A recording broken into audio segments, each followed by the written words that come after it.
It's never too early for some New Year's resolutions. What does the Russ move mean for the future of quarterback pay? And what's the world's coolest Seahawks fan think of all of this drama? We got that and more. I'm Jason Fitz, and it is time for Zero Blitz. You watch her on ESPN. You see her on NFL Live. You hang out with the Mina Kimes show. No Lenny in this appearance so far, although it's early in the process. And Annabelle's jealous that she still hasn't been able to hang out with Lenny. The great Mina Kimes hanging out with us now on Zero Blitz. I appreciate your time as always, my friend. And I'm excited to talk to you today about a lot of things, but I want to start with Russ because I'm going to ask you a weird question I haven't heard an answer to. You'll have an answer to this. Would the Seahawks and the Broncos maybe both be better off today if that trade simply had never been made? I don't think the Seahawks would be. Given the way that Wilson's play was trending near the end of his career in Seattle. And then given, some of the players that they were able to add with the draft capital acquired in the trade, I do think that they are in a better spot. Geno Smith has, I think, over the last couple of years been a better quarterback than Russell Wilson as well. So, in moving on from him to Geno, I think they upgraded at the position. Now, I wouldn't say it was like a dramatic win for them. I think the reason why it's viewed as such an L for Denver is not just because of the trade, but because of the extension, which is really the biggest sin in all of this, right? Like he's not even getting paid, assuming that they cut him. That money's not even going to kick in, which is wild. But from Seattle's perspective, it feels like a solid win when you consider everything that happened and sort of what's happened in terms of their roster since then. So how are we supposed to view, in your mind, the Broncos now moving forward? Because I'm really conflicted on this. I mean, I said on one of our shows yesterday for Yahoo, I wondered at the time why Sean Payton took the job, frankly. You're going to be competing against Mahomes and Andy Reid. You're still competing against Mahomes and Andy Reid. I know how much you believe in Justin Herbert. We've talked about this for years, right? Like, I'm looking at Sean Payton as the coach of the Broncos and saying, guess what, dude? You don't have a quarterback. So now you've got the third best situation at best in your own division. Yeah, you don't have a quarterback and you're not in a great position to get one next season. I think that's what's so tricky for Payton, who obviously played a huge role in this decision. And I have to think took this job knowing that this was an option for him. Because you don't make this kind of thing, given the financial implications, the dead money, you don't do anything like this unless you have ownership's approval. But I cannot imagine a world in which ownership and Payton didn't have a discussion about this possibility. I think it's likely, Jason, that they thought this might actually happen earlier in the season, but then the Broncos kind of surprised everyone by winning games. I think Wilson was, competent at best, at worst this season. But yeah, it's not a great situation for them because of the dead money. And then because of those wins, they're not in position to, take one of the top two quarterbacks in the draft unless they trade up. Yeah, and I just tweeted this out right before we started this taping because Raiders fans are constantly hitting me with, we're going to trade up in the draft. I think what we're forgetting, multiple mock drafts already have 3 quarterbacks going in the top 5, and almost everybody picking in the top 10 is desperate for a quarterback. So I have a hard time finding, even if you're the Broncos or you're the Raiders, you're a team picking in the middle of the first round, I don't think whatever that treasure chest is you're going to offer, you'd be asking a team like Arizona to be willing to go all the way to the middle of the first round. Like that doesn't make any sense. I just don't think that the trade market is going to be there. There are too many quarterback needy teams. There are, but there's so many pieces that have to fall in place. So many unknowns right now as it pertains to the draft, starting with the 2 teams at the top right now as we tape, Chicago and Arizona. We don't know what their plans are at quarterback. Like either one or both of those teams might move on from their quarterbacks, Justin Fields and Kyler Murray. They might not, which of course would then throw everything into further chaos. Whether they do so might depend on what is offered to them. I'm of the mind that at least Chicago is likely to move on. We'll see about Arizona. That's a pretty big dead cap hit that they would absorb, even with a trade. But, and I think Kyler has flashed a bit this year coming back from injury, but still the temptation of one of those quarterbacks on a rookie deal might be too much. So if they don't move on, or if those picks are available, that affects everything. And then, those 2 quarterbacks that I mentioned, Justin Fields and Kyler Murray, they might be available for trade. It seems pretty plausible. So then when we talk about teams picking in the middle, I'm not saying it would take that pick to get one of them. I think that's probably a little bit rich, but those might be teams that would be putting together packages for those quarterbacks who might be at new homes. So, you look at the free agency options, and there aren't many outside of just Kirk Cousins is pretty much it, right?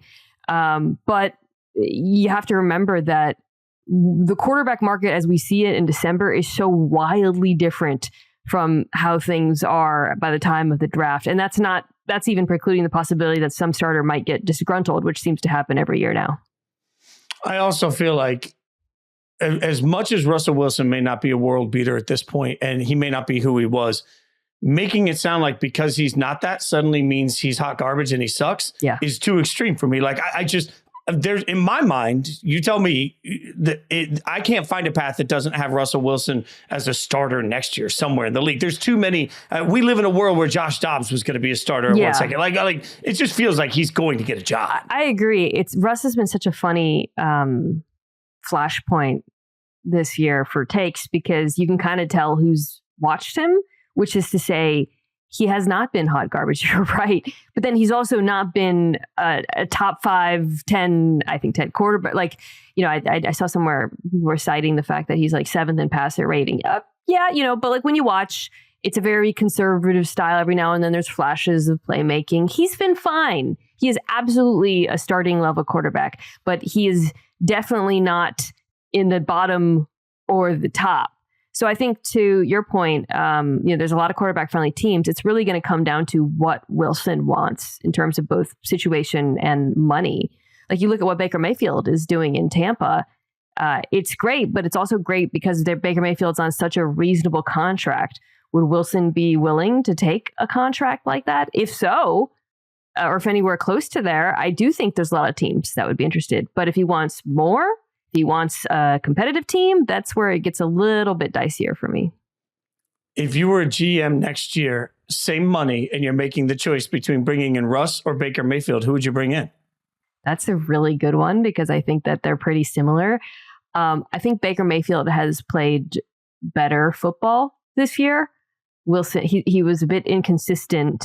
And this might be a little bit of recency bias because he played so well over the last couple of weeks, whereas Wilson's played really poorly over the last couple of weeks to me after having better performances earlier in the year. I would probably go Mayfield because he's younger if it was the same money. But yeah, it's close. That's a really good one. It's just wild to think of where we've gotten to on these quarterbacks because like everything we thought we knew a year ago, like this is, and how do you avoid doing this? I don't know how to avoid doing this. I just know that everything we were sure of when Russ was acquired, me as a Raiders fan, I sat there and thought, son of a biscuit, like going to be taking on Russ and Herbert and Mahomes for the next, like this is less than ideal. Like it wasn't that long ago that Jacksonville drafted Trevor Lawrence. And it was like, well, now they're going to go to the Super Bowl every year. And I'm not saying that Trevor Lawrence has turned out to not be great. I'm just saying that we sit here and just figure, oh, this guy must mean this. And it just isn't panning out that way over and over again. Like it just, you said earlier, and it sticks with me. Yeah, he's been okay. I think that's the toughest thing to analyze in the NFL right now is what do you do when you have a quarterback that's actually just in the middle third? Like when he plays well, he's pretty good. When he doesn't, he's not all that great. And that's what most of these quarterbacks are to me. Yeah, that is most quarterbacks. And I think that's where your team becomes so important. I mean, I think when we talk about quarterbacks like that, and they're, in that sort of middle tier, you can win with them, but you're probably not going to win because of them tier. When you look at teams around the league, like the Jets come to mind, the Falcons, those are teams where if they had a Russell Wilson, they would probably be playoff teams, right? Like, I think those two teams jump out. New York, it's a little tricky with that offensive line and Russ, but for the most part, they're just a quarterback away. And I think that's when you start thinking about the value of these quarterbacks, you have to really consider, okay, well, they're more valuable to teams like that. They should be more valuable to teams like that than to, bad or rebuilding teams. I'm going to ask you this because right now a lot of people have revisionist takes when you talk about quarterbacks, but we've known each other for a long time. You've squarely been in the Lamar camp for a long time. So how much, when you mention Atlanta, the first thing I think about is Atlanta's got to look in the mirror and realize that every problem they have right now, they created because they chose not to go after a quarterback that could have solved their very issues. How much does Atlanta have to look in the mirror and accept that accountability now for whatever it means moving forward? They do have to. It's funny you mentioned that we've known each other for a long time. We actually worked that draft together, right? The one where Lamar fell. It was 2018. Yes. Wow. Gosh, that's a while ago.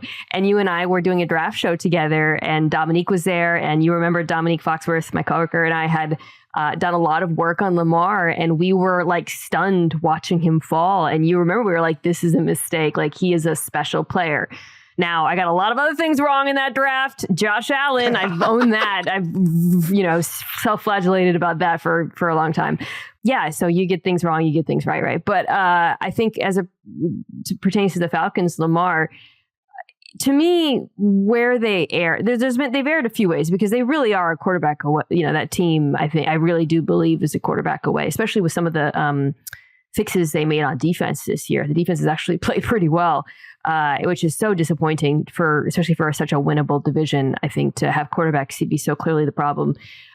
So the mistakes they made go beyond not inquiring about Lamar once he made it clear that he was interested in a trade because, they've passed on multiple quarterbacks. They've passed on quarterbacks in the drafts. They've passed on quarterbacks in free agency. This is like it's not just about the Lamar thing, but I think the Lamar thing, what really jumps out to me isn't that they didn't trade for him, because it's unclear whether the Ravens would have matched, given him up, whatever.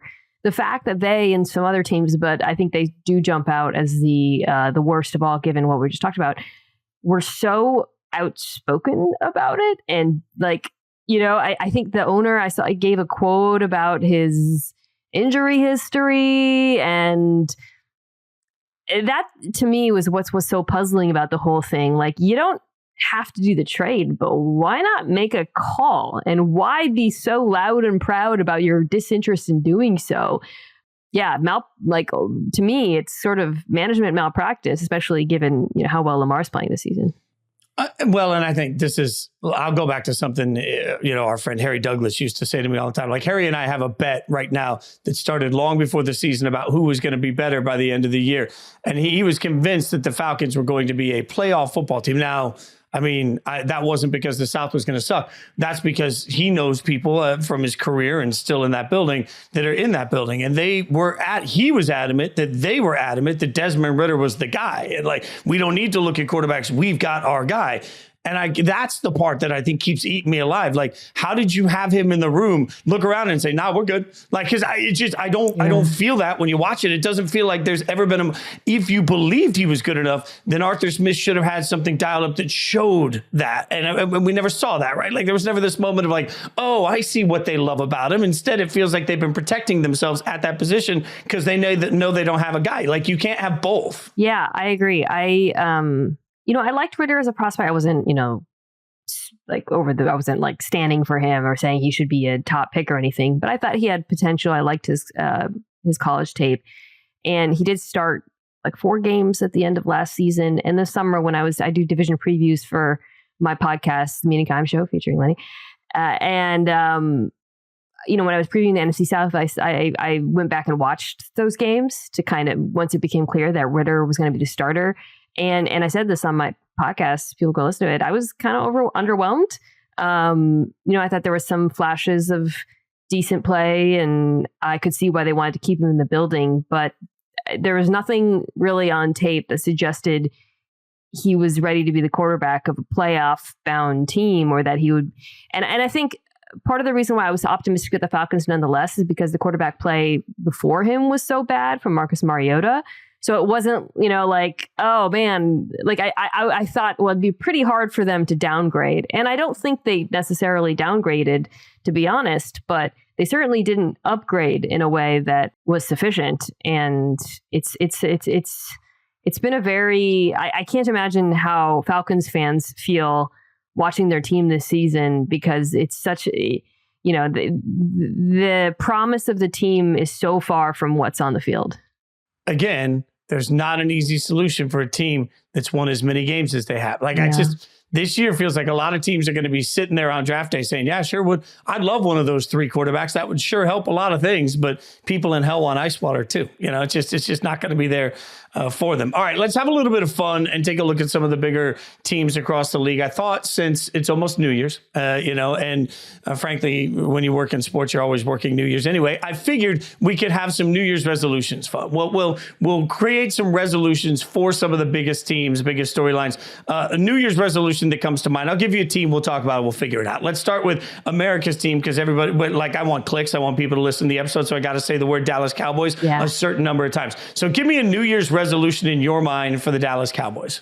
New Year's resolution for the Dallas Cowboys. They got to figure out how to stop the run. This has become pretty obvious in recent weeks, mostly against the Buffalo Bills. It wasn't horrible against the Dolphins, but, on that final drive, the go-ahead drive for Miami, they were unable to stop the run in some key moments. And it's been an issue it actually hasn't appeared that much during the season because they've so often played with a lead, especially at home. But I think as you head into the playoffs and as you face down the prospect of yet another San Francisco 49ers beatdown in the postseason, if they can't get that figured out, whether it's through getting players back, maybe Jonathan Hankins, or schematic changes. They play really light. I just don't see them making it to the Super Bowl unless they can get it figured out. Yeah, it feels like, to your point, that is such a difficult thing to fix this late in the year. Like if we were at week 4 or 5, you could say, okay, what can they do? Now it's like they are who they are. So short of but here's what I can't make sense. If there's a New Year's resolution, me being an idiot, I'd say it's like find a way to just pick up AT&T Stadium and move it wherever they play because they always win at home. Why do they win at home and not on the road when their biggest weakness is being run on, which you could the running game travels, right? You should be able to run on Dallas, whatever stadium you're playing in. I really think game script plays a huge role in that. I looked this up recently. At home in the first half, the Dallas Cowboys offense is not only better than every offense in the NFL, they're better by a significant margin. They are running it up. And there's a litany of reasons for that. My colleague Dan Orlovsky has done a great job talking about Dak Prescott and what he's able to do at the line of scrimmage in particular. And then obviously at home where it's a controlled environment for him, that's very helpful. But once they build those leads, they don't really have to defend the run very much.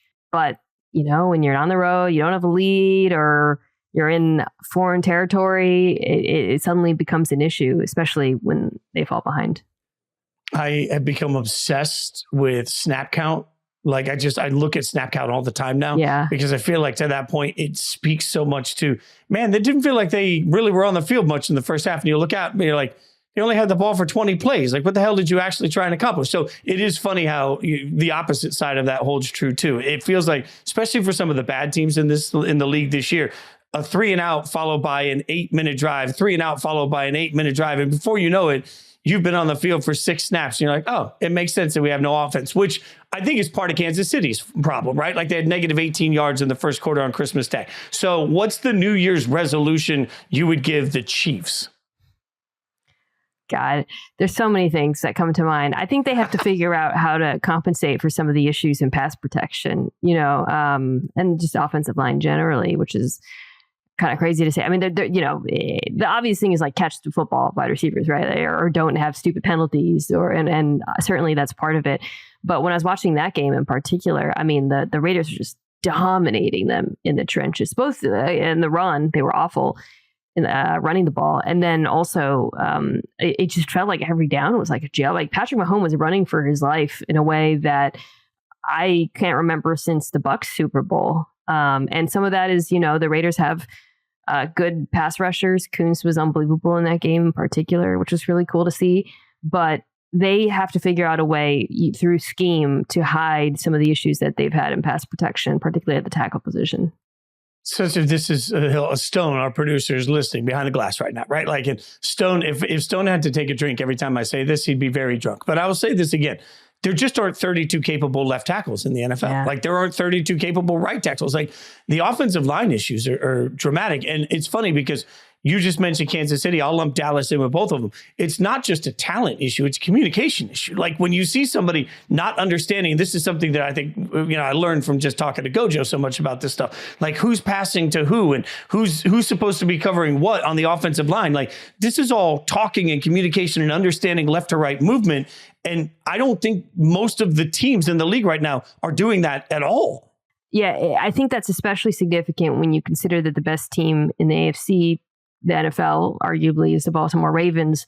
A pass rush who, you saw this on display against San Francisco, does so much up front in terms of their use of simulated pressures, the games that they run, when they blitz, when they don't blitz, that offensive lines are constantly in hell playing. So are quarterbacks trying to figure out who's coming, who's staying, whatever. But it presents quite a challenge in pass protection. And if you can't beat them, if you can't figure that out, you really can't beat them. Which I also, again, when you're watching every Sunday and you hear fans scream about why was there another delay of game, like we forget that there's this whole pre-snap chess move where you got young, inexperienced quarterbacks that are trying to figure out who the hell's coming and then trying to communicate it, and they're all lost and they got 3 seconds left. Like it's a disaster watching it week in and week. In every good way, it's a disaster. So you mentioned Baltimore. Everything looks like it's going great for them. What's their New Year's resolution? Ooh, that's a tricky one. Make sure Kyle Hamilton is healthy. It's interesting because he tweaked his knee somehow in that game. Kyle Hamilton, who's their star safety / slot. I don't know if he's playing this week. I think he might, but that's a one player on that defense that they really need to preserve his health for the playoff. So it looks like they'll get a bye, so that'll help too. But he is really the queen on the chessboard in that defense, which is amazing because they have a guy named Queen. But he's the one who is deployed in so many ways and covers so many different types of players, blitzes, stuffs the run, plays with a physicality and speed that's remarkable. And that's a defense that has a lot of really good players. I mean, the linebackers are unreal. But especially in the second half of the season, to me, he has really emerged as one of the best defensive players in the NFL. And when you think about, like you saw his importance against the Niners, when you think about them playing teams like, the Chiefs, the Dolphins, in the playoffs, the Bills, he needs to be healthy for them. What's the Dolphins' New Year's resolution that'll help them, I don't know, actually convincingly beat good teams? I would say preserve balance. Part of the reason why they have looked, something that really jumped out to me in the Cowboys win was how different it was from the types of games they won in 2022. Defensively, that was a defense that was so different. They were just playing a lot of man coverage and blitzing. This is now a Vic Fangio defense that plays a lot of zone, rushes before, all of that. But also offensively, like on that final game-winning drive, just like the maturity of it, from the quarterback to, spreading the ball around, checking it down when necessary, running the ball at times. They have counterpunches for the different things that defenses do in a way that I don't think they did quite last year, and makes them a lot more difficult to stop. Yeah, it's just interesting because they are so explosive and can do whatever they want when they want it. And then all of a sudden it just goes away for a few minutes. And then it comes out I know that's oversimplification, but even when you look at the games that they've lost, for spurts in those games, it's been like, okay, nope, they're fine. This is going to be good. They're going to score. And then it just falls off a cliff again. Like it's the weirdest part of this year. I don't know. The Bills might be the weirdest team of this year. Is there a New Year's resolution you think that fixes Buffalo? Or are you one of the people that is now all in on the Bills are going to find their way to the number 2 seed and still get to the Super Bowl? I think that the Bills still have some weaknesses on defense that could rise up again against really, really good. I mean, I think the defense is really, what they've done despite losing players like Matt Milano, Tre'Davious White, Daquan Jones, so impressive. But in the postseason against some of the better offenses, you'll see them get attacked. I think with Dallas, that game kind of got out of hand in a way where it didn't. I thought the Bills defense played fantastic, but I'd be curious to see, okay, against these really good quarterbacks when they're not playing with the lead, are they vulnerable in those areas in the way that they look to be at the midpoint of the season? So as we get you out of here, Mina, going into the playoffs almost, who do you genuinely trust? Like now, who do you believe in today? I still believe in San Francisco. I think that was a really weird game with the turnovers that got out of hand. I think they would have been able to run the ball in Baltimore if they hadn't fallen behind and those turnovers hadn't occurred. I would probably still pick Baltimore to win. I want to be clear, but I still think that they are far and away the best team in the NFC. I think that was just, they just kind of, I'm not saying it was fluky at all, but when you have a game with those kinds of turnovers, some of which were a couple of them were a little bit fluky, you can kind of lose sight of the fundamentals of a team. I think those were two clearly the best teams in the NFL, and I would be surprised if we see them play again in the Super Bowl. You guys can check out the Mina Kimes show featuring Lenny. Just curious, Mina, like when the Chiefs lose the last two games of the season and the Raiders win the last two games of the season, which gives them the AFC West champion. Like if you need an AFC West guru to come on like if you need somebody to break down the Raiders for the playoffs, I got your back. I'm here for it. You're my guy. You know? I have enjoyed these Raiders wins. I'll say that. Yeah, I'll say this. You don't have to worry about many appearances if it comes down to the Raiders making the playoffs. Follow her on Twitter at Mina Kimes. Mina, my friend, thanks for hanging out with me. I always appreciate you. It is time to hang out with my buddy Michael Lombardi as we break down all the news in the NFL. And look, everybody can talk about Russ, but I have to talk to you about Russ because of your experience. For all the years you've had in the league, the news broke. It shocked a lot of us. What was your initial reaction to the Broncos deciding to bench Russ?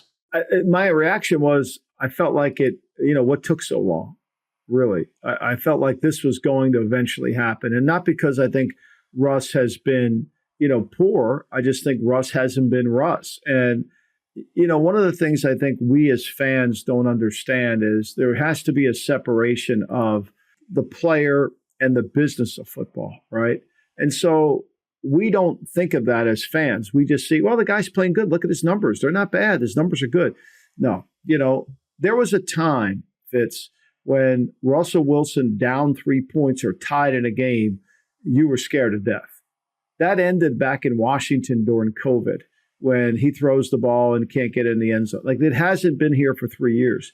That game against the Patriots, minute 15 to go in the game, got a chance to win the game, biggest game of the year, can't convert a 3rd and 10, can't get a first down, have to punt it back to a backup quarterback who leads them for a winning field goal.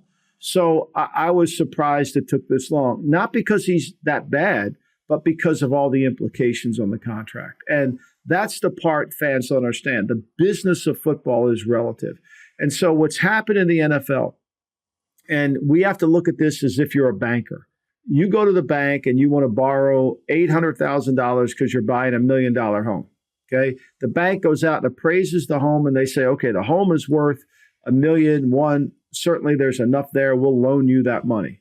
But what happens when the housing market crashes and that home's almost worth $300,000? The bank wants to call in the note. Okay. So that's exactly what's going on in NFL time. Russell's contract wasn't matching the performance of the contract. So why would they guarantee future years? Why would they continue down this road of paying all this ridiculous money for him when in fact he wasn't earning it? It wasn't there. And so you're better off getting out now than it was too late. And so that's the issue. It's almost like a business CEO. And one thing that we always see, like when a new boss comes in, old contracts aren't the new boss's problem in any business. Like, I don't care if we're talking about a widget company or a car company. You come in and you say, okay, the last guy was responsible for this money. I don't have to be, right? And I think we forget that sometimes when a new regime comes in. Like when Sean Payton comes in, whatever contracts were paid out before he got there, not really his problem. Like he's got to deal with the future ramifications of whatever happens financially. And it is substantial for Denver. We've all broken that down, but if you're Sean Payton, you also can't be hamstrung by somebody else's decision, right? You got to make your decisions autonomous for what you think makes the team the best for the next 5 years. And you can't be naive to think Sean didn't want this to work. Like Sean didn't come in with the attitude, I got to get this guy out of here. Because Sean looked at the books and said, how do I get this guy out of here? I got to try to make this work. And the only time, if I have to, I will, but I got to try to make this work. And he did. He did try to make it work. He defended him. He tried to get him to become a better teammate, try to run an offense around him that he felt like could do it. But at the end of the day, Russell, people say, well, he's thrown for, he had a good year and his touchdown rate's better, yada, yada, yada. they were managing the hell out of him, right? His yards per completion ranked 24th in the league. Couldn't make a play down the field, which was his specialty. His yards per attempt was 22nd in the league. So Sean tried everything in his power to make this work. But because of the volume of the contract, he had to try to get out of it. Now, we know Russell has a no-trade clause. So Russell controls all the options in the contract. So for him to do away with the injury guarantee is problematic. Why should he? He's 35 years old. He's risked himself to get injured. I wouldn't get rid of it either. So this divorce had to happen. And they're going to split the assets, and the Broncos are going to move on. They're not going to be able to trade him because nobody's going to want the contract. I think he'll get another job. Will he get a starting job? I don't know. But somebody's going to take him, but will they pay him this money? There's no chance. So walk me through what's normal. I want to address like the reports yesterday from Diana Rossini. They were very thorough, I thought good, when she described the organization going to Russ weeks ago and saying, there's a choice here. You can either change this contract or we're going to part ways. Now, that comes out yesterday. God only knows why it came out or who it came out from. How common is that behind the scenes for somebody to go to a player in the middle of a playoff season and say, hey, this deal doesn't work for us, so you're either going to do this or we're not going to be together by the end of the year? It's very common when you have this much at stake. It's one of the things I said earlier in the year. The Cardinals are running a huge risk at playing Kyler Murray and exposing themselves to $90 million when they're not sure he is the franchise. And watched him in the last 5 weeks. Is he your franchise quarterback? Because if he is, you're overpaying him. That contract's a bad deal. So I think it's very common. You're not dealing directly with the player. You're dealing with the agent. Like the agent has to deal with this. How do we manipulate this? And so, look, I think anytime you're upfront and honest with a player, you have to be. And you have to sacrifice some things for the sake of the right things down the road. And that's what they're doing. And so the reason the report is they're going to cut him is because he has the no trade clause. They can't trade him.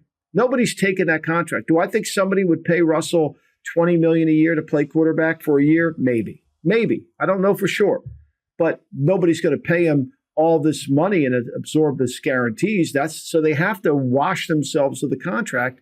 And by doing that, they can prorate some of this guaranteed money. Look, George Paton did two bad things. He made a horrendous decision to hire Nathaniel Hackett. Okay. Then he compounded that decision by trading for Russell Wilson. And then he compounded it again by giving Wilson a contract extension. Wilson had 2 years, Fitz, on his contract left when he came to Denver. He did not have to touch him. The Jared Goff is still playing on his Rams contract. Matthew Stafford played an entire year on his Lions contract. So there was no rush to do this, but they got caught up in the moment. And now Sean Payton has to clean up this mess. And it's really problematic. The mess is going to take a substantial amount of time to clean up because of the money. So let's talk about money for a second, because for years we've had this mindset that next man up, next person's turn. Like, you don't have to be the best at your position. You just got to be the next contract that's available and be the best guy in that market, right? Like, that's what it feels like. But now we're starting to reach a point where you have to wonder what this means, because it's so difficult to get out of these contracts. And right now we're seeing, you mentioned Cleveland earlier, you've got the Broncos, you've got two teams that are just heavily invested at the quarterback position in the wrong way, and it feels catastrophic. Well, let's take Cleveland, for example, right? Cleveland with Deshaun Watson, he's got, I think, $65 million for the next 3 years guaranteed. They can't get out of it. It's buttoned up, skill and injury. So they're stuck with him. So Stefanski's been operating under the premise that Watson's their franchise quarterback. And they've needed to run the football, and they threw it with Watson 28 times a game. They bring Flacco in off the couch, literally off the couch, and he's thrown it 42 times, and they're 3-1 in those games. It's not because they fall behind he has to throw it. It's because he trusts them to throw it down the field. And their offense has taken on a completely different look with Flacco as opposed to Watson. And there lies the problem. Who's worth $50 million? Right? The Giants stick themselves in the eye by saying we have to sign Daniel Jones back. Well, the reason they do is because they didn't draft any younger player. They don't have anybody behind them, and it ain't Tommy DeVito, I'll tell you that. So now they're paying $40 million. So that not only do they have a player that's not worth it, they got cap problems. See, this is where we're going in the NFL. think about the Trevor Lawrence draft, right? Every quarterback in that draft, 3 of them are essentially, well, 2 of them are backups, Wilson and Mac Jones. Justin Fields is, if they try to pick up his 5th-year option, that will not happen. They're trying to trade him this offseason. And then Lawrence, you'll pick up his 5th-year option, but are you going to pay him $50 million a year? If you do, you're going to hurt your team around them. So this is the problem with the next man up theory, is you get stuck into a bad contract. And that's worse than having a bad player. Most teams don't have the nerve to do it. What San Francisco did when they traded for Steve Young was they were trying to stay ahead of it. It's what Green Bay did when they drafted Aaron Rodgers and they drafted Jordan Love, or when Ron Wolf was there and they drafted Matt Hasselbeck and they drafted Mark Brunell. They were developing quarterbacks within their system. That's what we have to get to. And you've got to be willing as an executive to say goodbye to a player. As an example, the Raiders. Look, everybody that has come to the Raiders, going back to Del Rio, to Gruden, to McDaniels, there has been a movement within that organization that it was time to get rid of Derek Carr. But nobody wanted to get rid of Carr because they didn't have an answer. They didn't have who's next, who are we going to replace him with. Well, when they finally did, the Raiders didn't re-sign Jarrett Stidham. That lack of making that move probably cost McDaniels his job more than anything, because now they got to go sign Garoppolo. Garoppolo doesn't know the system. He had a guy that was working. See, this is the problem. You can get rid of the guy, but you better have a plan to replace him. And most teams are scared of not having that plan. It's like this weird dating moment. You know, if you've been dating somebody a long time and they always say, well, why are you guys getting married? And the answer is, well, it's just time. We should get married now because we've been together for a minute. Like, that's the worst thing you can do. I feel like the worst thing you can do in the NFL is invest premium money for average talent or even above average talent. And investing premium money for anything less than a premium player is a stupid decision. But to your point, it gets, when you live in a world where the simple answer of let's just go draft a quarterback. Okay, well, you got to hope that you don't have Zach Wilson. You got to hope that you don't draft Jamarcus Russell. You got to hope that you don't draft Justin Fields, Mac Jones. Like, the list goes on and on and on of the problems with drafting a quarterback. So it's not simple, but also you can't just stick with what you've got because you're afraid to go back into the market, because once you overpay for that position, you're stuck. It feels like that's the thing that sets you back 5 years. Like, paying a quarterback that shouldn't have been paid sets your whole organization back 5 years. Completely back. And that's what's going on in the NFL right now. Everybody's talking about we got to get in position to draft one. Like, that's the answer. No, that's not the answer. What you have to do is get a system of offense in place to develop quarterbacks. You got to become a quarterback factory. That doesn't mean you have to hire an offensive head coach. That means you have to have a plan within your offense. Look, think about the 2 teams that are the best 2 teams in the NFC right now, San Francisco and Philadelphia. Both of them got into serious trouble with quarterback decisions. They signed Carson Wentz in Philadelphia and they paid him. But they developed Jalen Hurts to get out of the Wentz deal. Same thing in San Francisco. They trade for Trey Lance, give up all these assets. He can't play. They got Purdy, 7th round pick. He gets him out of trouble. See, it's a system of development that has to occur. Whereas the Giants or some other teams, I mean, think about this. Baker Mayfield's on the street. He's playing better than a lot of these guys, right? I mean, Joe Flacco's playing better than a lot of these guys. I mean, Jake Browning's playing better than a lot of these guys. You got to be willing to develop the player within the system. And you've got to have the patience and the discipline. Most importantly, the discipline to say, no, we're not paying this player. And that's a hard thing to do in today's world. So let's then rub the magic ball, whatever that is, and look into the future a little bit, because you mentioned San Francisco, and it becomes the great conversation with Brock Purdy. What do you do? This is part of the reason that people yell about the system quarterback ankle. I really, Michael, I can't be more honest here. I don't care if he's a system quarterback. What I care about is that they look really good. I know they had a bad game against the Ravens, but for the most part, that offense has looked really good. I don't really care the whys and the hows. I'm just looking at it saying it works with Brock, and that's all that matters. But that does mean that at some point they're going to have to make a decision. Like, you talk about $50 million guys. Is Brock Purdy eventually going to be a $50 million guy? Or do you trust that your system of development can simply develop another Brock Purdy every 3 or 4 years? Whenever I look for an answer on these problems, The Sopranos usually offers the best answer. So in season 1, Uncle Junior becomes the new boss, and he's taking all the money. And Tony has to have the meeting with him to tell him, you've got to share. You can't be the guy who eats at the table all the time. That's the same conversation you're going to have with Brock Purdy. Brock, if you want $50 million, we're not going to give it to you. If you want to stay here and be the quarterback of this team for the next 30 years, you want to be the Tom Brady like he did, we can pay you that. But if you want to become the highest paid quarterback in the league, we're going to start drafting a quarterback now to replace you because we're not going to do that. That's the conversation. We've got no problem paying you. Brady took less money. Look, we know this. Peyton Manning did not take a discount. They won one Super Bowl in Indianapolis. Why? I think a lot of it was because of the cap, right? They were an indoor team. They didn't have a lot of cap flexibility. They were taking the chances. It's inexcusable. They won one. They should have won 10. He's so good. That's how great he was, but they didn't. So I think you got to have that conversation. If you want to take all the money, it's not going to work. And then and he knows that Kyle can go out and find another quarterback. Like, we're going to draft one next year just to make sure we have one. We may sign Sam Darnold on a cheap deal, but the system's going to help us. See, I don't think he's a system quarterback. He enhances the system, but we'll find somebody else to enhance the system too. That is called team building. That's what's missing in the league.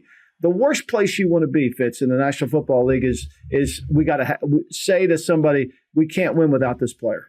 When you do that, you're doomed.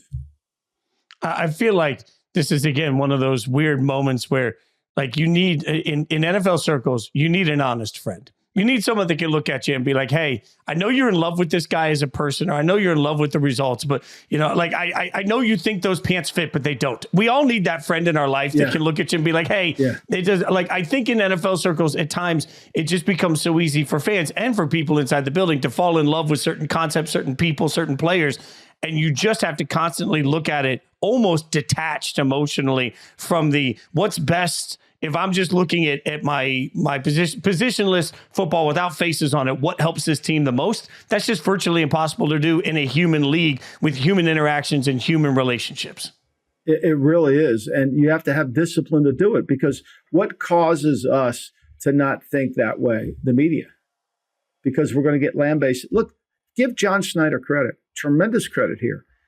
He trades Russell Wilson. He knew who Russell was. Ran for 171 yards this last year. Wouldn't throw the ball up the field. Everybody said, let Russ cook. Well, he was cooking at the Hackensack Diner, not at the French Laundry. He wasn't cooking at all.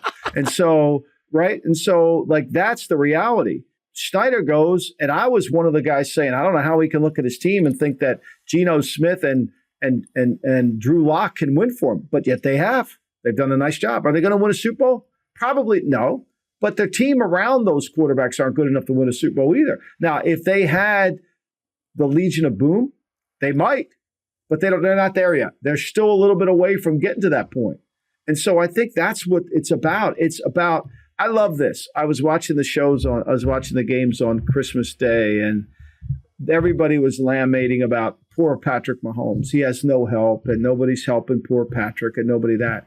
Meanwhile, when we talk about Tom Brady, he's the reason they won 6 Super Bowls. Like, how is that conversation the same conversation? Belichick would be nothing without Brady. He would have won no games, right? Because Brady won all the Super Bowls. Meanwhile, poor Patrick, we can't win. We are a team sport. It takes really good players in all areas to win a title. And it's just not the quarterback, or else Warren Moon would have 8 Super Bowl trophies. He threw for 28 miles of yards, okay? He'd have everything. And I think we miss that. And we overvalue to a higher level the quarterback position than we need to. And then we're overpaying it way too much. Well, and I think that speaks to the roster construction. I've said this for a long time. The 49ers were playing chess when everybody else was playing checkers. Because every year I was covering the draft for ESPN. Every single year we would go in and say, well, the 49ers are definitely going to make a move for a quarterback here. And what did they do every year? They just took the best player on the board, and they made their entire roster so good. And they have one of the best coaching staffs, one of the best rosters. And then, they swung and they missed on a quarterback. They traded up for Trey Lance and they missed. but the rest of the roster was so good that they were so competitive through that process. Like, you have to be a really solidly built team to be able to survive drafting a quarterback that's a flop at the top of the first round. And they survived it. Like, the coaching staff survived it. The team survived it. It's because they came in from a roster construction standpoint that requires more patience. It requires better analysis across the entire field. Like, it requires a lot of people do their job really well, and it requires patience from fans, which nobody wants to have. Everybody wants to draft a quarterback and thinks that they're going to get CJ Stroud and it's going to make their team the Texans the next year. Right. And CJ Stroud, he's had a good rookie year. We don't know where this is going to go. The funny thing is we sit here in week 17 of the season is how many teams wouldn't even talk about Lamar Jackson? Like, he's a free agent last year. Like, Atlanta had no interest, right? Indianapolis had no interest. Like, these teams that need quarterbacks had no interest. Now, everybody's was played nice after he signed back with the Ravens, but they weren't playing nice at the time. There was a lot of hostility between the two. That's the thing that's amazing. Like, I don't mind paying Lamar Jackson. I would have paid Lamar Jackson. He is the difference maker. He tilts the field. Whereas some of these other guys, they don't tilt the field, and I'm paying them this high money, and I'm losing 3 starters on the team because I'm overpaying him. And that's the real issue. The age-old adage, like, draft well. Most teams are bad because they don't draft well, and the good teams find a way to be successful, not just in the first round, but in multiple rounds. So speaking of CJ Stroud, let's get a little bit of your thoughts on some year-end awards as we end the year for this calendar year. And we're near the end of the NFL season, because anytime we talk about Houston, DeMeco is obviously in the coach of the year conversation. But this year, there's a lot of really incredible jobs being done. When you look at coach of the year, what stands out to you? I think Kevin Stefanski. I mean, here's the funny thing, right? The New York Football Jets, they're all coming back, and well, they should. They have the worst third down percentage in the history of football offensively. They've turned the ball over 16 times on the road. They averaged 12 points on the road. They fumbled 28 times. Why not bring it all back? They deserve it, right? Bring it all back. They've done a tremendous job of coaching because they lost Aaron. And when you lose Aaron, how can you expect it to win? Meanwhile, Stefanski's lost 3 quarterbacks and he's won 10 games. Like, that's coaching, right? Saleh, I don't know what he's doing, but he's manipulating because they're not winning any games. They're not winning any games. So, when you look at the two situations, you say, well, wait a minute. The Browns have this great defense, and so do the Jets, but the Jets can't win, but the Browns can. The difference is Stefanski. Any love in this for Shane Steichen? Obviously, Indianapolis also without Anthony Richardson for the majority of the season. Feels like they've played above their head most of the year, and they're trying desperately to grasp into the playoffs. I think he's done a great job. I think it's going to be interesting to see what he does this offseason as a head coach. Does he make a change with his defense? His defense is not very good. And I think that's one of the things that when his offense doesn't play at a high level, his defense isn't very good. And they kept Gus Bradley. Gus Bradley and Shane go back. They were together at the Chargers. They're very close friends. But that friendship is going to have to be a tough sticking point because I think they're going to need to change their concepts on defense. Tell me if you agree, and we haven't talked about this. We didn't know we were going to talk about this. I'm just going to make a statement. I feel like in today's NFL, if you got the right hire at head coach faster than ever. Like, it used to take 3 or 4 years while somebody sort of got their system integrated, whatever. I just feel like there's an it factor, like, to use the music, like some guys walk out on stage and you're like, yep, they've got it. It feels like right now in the modern NFL, we know faster than ever. Yep, that team got their coach, or I'm not quite sure. Like, it just feels like with Steichen, with DeMeco, this is an annual thing now where we're seeing guys immediately separate. Well, it's all about leadership, right? We want to see somebody come in and take command of the team and make the team better than they are. And I think DeMeco's done that. I think Stefanski's done that. I think Shane's done that tremendously. I think we want to see an element of leadership. And what you also want to see is not making the same mistakes week after week. You want to see the team to get corrected. You want to see the team improving along the way. I think we see it with Sean Payton. He gets blown out 70-20. His team's in the race. They're not a great team by no means. We did not see that with Brendan Staley at all. The one thing about Staley is he was supposed to be a defensive genius, and their defense is what held them back for 3 years that he was there. So I think you have to look at that. But to me, it always comes back to leadership. Like, how is he leading the team? How is he making decisions on game days? And are those decisions reflective and the team buying into it? I think you can see that pretty clearly early on. So Now let me ask you a selfish question, because you mentioned Christmas Day. You and I were among the 29.2 million people that watched my beloved Raiders do the impossible and win at Arrowhead. Now, it's funny because you said you could see leadership right away. I don't know what it is. I don't know what Antonio Pierce has done, but there's a different fire in the belly of this team. I can feel it. I think most of us can feel it watching it. But also, I can acknowledge that I don't want the fact that this is a fun run to suddenly be the reason somebody gets a job. Like, I think it's more than just that with the head coaching situation. So knowing, and I think it's important also here to note that obviously your son's been a part of the Raiders staff. I know you know this team better than anybody. In your mind, has Antonio Pierce cemented himself as the next head coach of the Raiders? Well, I think certainly they have improved, and I think he's kind of gotten the locker room behind him. I think there was dissension in the locker room. You know, as I said to you, if Josh McDaniels was still the head coach and they went into Kansas City and won, Devontae Adams would be complaining he had one catch for 4 yards. He had one catch for 4 yards, and nobody complained. So there seems to be a better narrative going out of the building, which is helpful. I think he's going to have to prove he can make hard decisions when it comes to the quarterback. I mean, Aiden O'Connell has not played well in 2 of the last 3 games. Last week, he's got some of the lowest rated numbers of any quarterback in the league. So can he fix that problem? Can he fix that problem? I think Pat Graham's done a great job defensively. Remember, Pat Graham was a defense coordinator. Like, Antonio Pierce isn't running the defense. Antonio Pierce is running the team. I think Pat Graham defensively has done a great job, and the players have bought into him. So Mark Davis has got a tough decision. I think Antonio's going to have to prove that he can fix the offensive issues and help find the quarterback of the future for the Raiders. I believe that if we're talking about the devil you know versus the devil you don't, if we're talking about Antonio Pierce versus another coordinator from another team, I don't know that I would value an interview over what I've seen on the field. If we're talking about Antonio Pierce versus Mike Tomlin, if we're talking about Antonio Pierce versus, Jim Harbaugh, I think that there are real conversations that you need to go in and give the interview the respect it deserves in that process. But I agree with that completely. I think that's right. I think you can't be blinded by that. And I think Mark Davis has to make the decision that, if he does go down that road to hire somebody of that stature and that authority, he's got to allow him to run the team and not the players. Which is also an interesting element, because right now the players definitely feel like they run the team, which is working. It's working, but it's working till it's not. Let me ask you this before we move to GMs. And just being real, you mentioned Aiden O'Connell has stunk. The Raiders have a very outside shot at the playoffs. Should they bench Aiden O'Connell and play Jimmy Garoppolo at this point? Well, I think if they would have done it against Minnesota, they would have had a much better chance at winning that game and maybe increasing their playoffs. Now, I think a lot of the Jimmy thing may be related to the contract, right?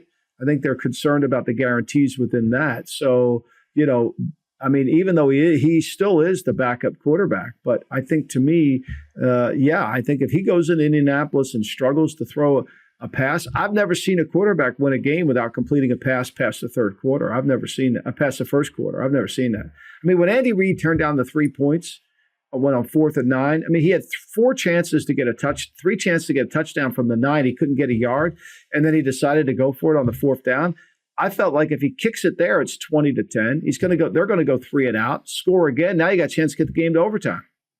Yeah, that's going to be one of the wildest finishes I remember in a long time. Okay, I got to get your thoughts on GMs, knowing what you know about the league. And a lot of people are learning more and more. Like we lived in an era not that long ago where people didn't even know who their favorite team's GM was. Now we constantly yell about their job security right away. So who are a couple guys that stand out to you that you think have done the best job as a GM this year?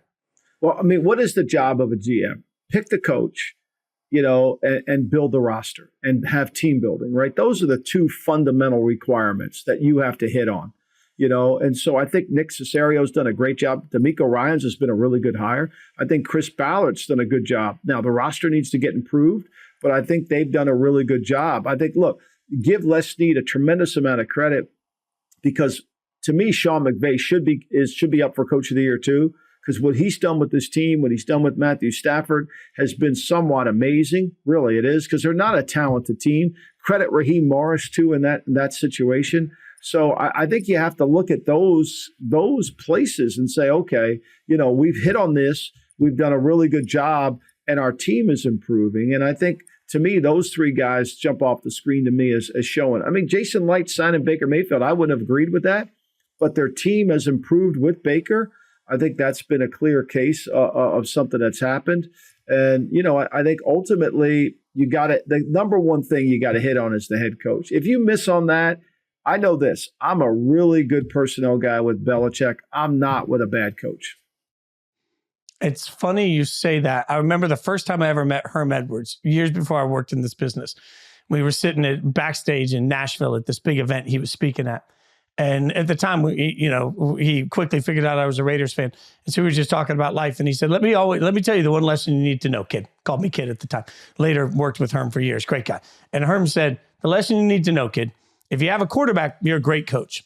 If you don't have a quarterback, you're not a great coach. And I think sometimes we have to turn around and remind ourselves, if you got a coach, you're a great GM. It is funny. You mentioned Cesario, somebody with the Texans that for the last several years has just been ripped in the media over and over and over again for being bad at his job. And you're right. Then you look this year, you're like, wait, you got the coach, you got the quarterback. Looks like you're pretty good at it now. It is funny how much of that is there's a level of skill, there's a level of luck, but also it's just a reminder that how we view that job has so much to do with two positions, coach and quarterback.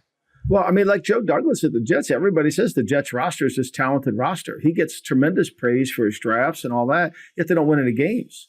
They don't win any games. So did he hire the right coach in Saleh? I think that comes down to a conversation. Look, I know this. The GM's job, when you have the right coach, the players look better. If, for example, the Patriots, if the Patriots would have signed Jacoby Brissett this offseason, they probably'd have 8-9 wins by now. He's better than Mac Jones. He's better than Bailey Zappi. He's not the answer at quarterback, but he's better than a lot of these backup quarterbacks. We've seen that in the last couple of weeks, and because he can come in and he's a great leader. He's a great kid, so he can lead the team and the team likes him. So I think to me, that's so important. You got to build the team the right way. And when you don't make the right move, when Matt LaFleur won't change Joe Barry in an off season, it doesn't get noticed, but it pays a price during the season. It's always great talking to you about all of it. I love every ounce of it. Check out Michael hosting the Lombardi Line. That airs on VSiN, VSIN, weekdays, 1 p.m. Eastern, weekends, 10 a.m. Eastern, as well as the weekly GM Shuffle podcast. You can check out all of Michael's NFL takes at VSiN, VSIN.com. In the meantime, hang out with me Sunday night, and I'll be back with Frank Schwab for Sunday Night Blitz. You guys know that by now. You can follow me on Twitter, too, at Jason Fitz. Follow Stone, our producer extraordinaire, at Jay Rochelle, behind the glass doing God's work. Leave us that 5-star review. Rate, subscribe, tell your friends, your family, and everybody to hang out with us. Have a happy new year. We'll be back Thursday with more Zero Blitz. Michael, always fun hanging out with you, my friend. Thanks, Fitz.